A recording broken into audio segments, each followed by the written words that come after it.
Let's talk about something that affects all of us, but is really easy to forget about and overlook. And that is microplastics and our exposure to microplastics. So, microplastics are often found in the food we eat, the water we drink, even in the air that we breathe. So, it's something that we're all exposed to, sometimes in very high amounts, but we forget to think about it or we overlook it.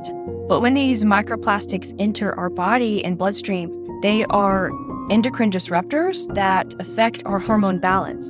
And for us women, the phytoestrogens and the xenoestrogens that we are exposed to in these microplastics that come from different things and products and foods and our water and all these things, it causes us to have this estrogen dominance that can cause a variety of different health concerns and imbalances.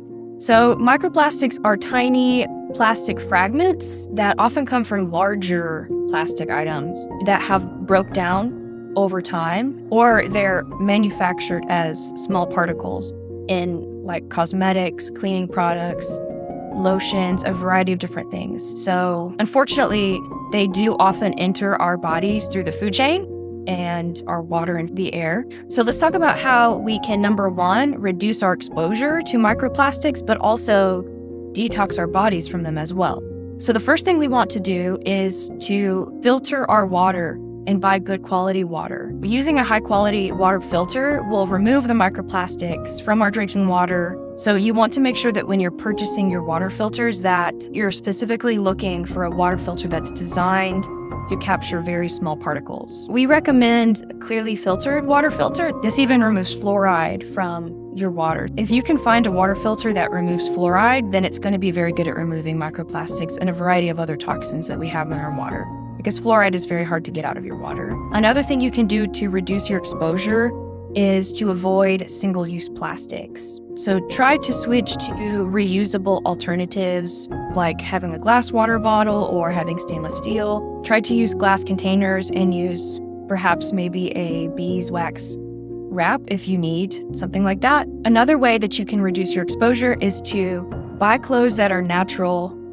fabrics. So microplastics are in very high dosages in synthetic clothing.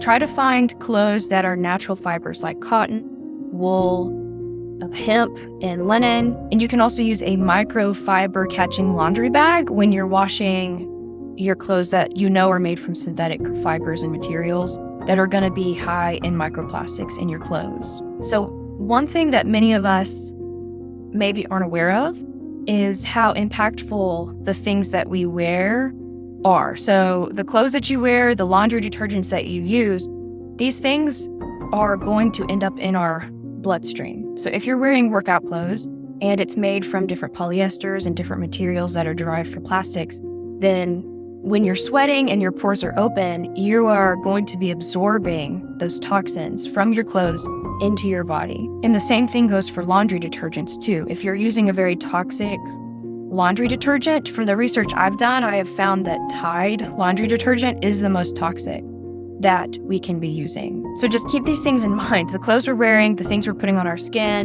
the laundry detergents that we're wearing to wash our clothes and our sheets and our towels and all these things, this stuff matters, and we can potentially be exposing ourselves to toxins without even realizing it. So the last thing you can do to reduce your exposure to microplastics is to reduce your consumption of foods that are wrapped in plastic.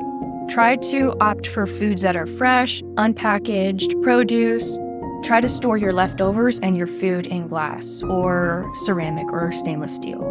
All right, so now let's talk about how we can detox our body from microplastics. So we know that research on this topic is growing and growing, but there isn't that much information out there about this topic. But here are some things that we do know for sure. So eating a fiber-rich diet, like soluble fibers, that helps to support our digestion and assists in removing toxins from the system. So when we eat foods that are high in soluble fibers, this is going to be very good at helping the body bind up toxins and flush them out of our system. Hydrating and drinking plenty of good quality water is also essential. Filtered water helps to support the kidneys and flush out impurities from the body. And including a pretty high antioxidant-rich diet into your lifestyle as well is very beneficial, because we eat leafy greens and berries and turmeric and different things that are really high in antioxidants.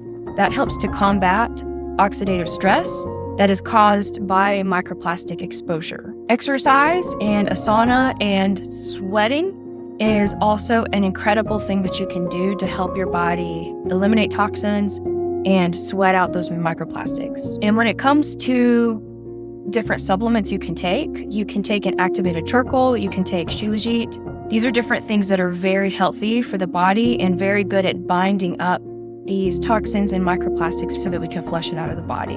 When it comes to taking these different things as well, shilajit and charcoal, activated charcoal, I actually have a activated coconut charcoal. But when you take stuff like that, just keep in mind that you want to take those things early in the morning and don't take them with different vitamins and supplements because they have that binding effect. You don't want to be taking them with your other vitamins and supplements because they could be binding up the nutrients from your other vitamins. So try to take them in the morning on an empty stomach so that way it's out of your system enough when it's time for you to take your other vitamins and supplements. So that's just something that you can keep in mind. I like to take mine first thing in the morning on an empty stomach, but some people like to take them at night so that the body can kind of detox and bind up those toxins in their sleep. So whatever works best for you in your lifestyle. Creating a routine that minimizes your exposure to toxins and supports detoxification in the body. It doesn't have to be that complicated. Remember to start small and gradual and build healthy lifestyle habits from there. Even small, minor changes make a really big difference. Thank you for watching. If there's anything that you have found that works really well detoxing your system, let us know in the comments. We love to hear from different people's tips and tricks and different things that they've found that work well for them.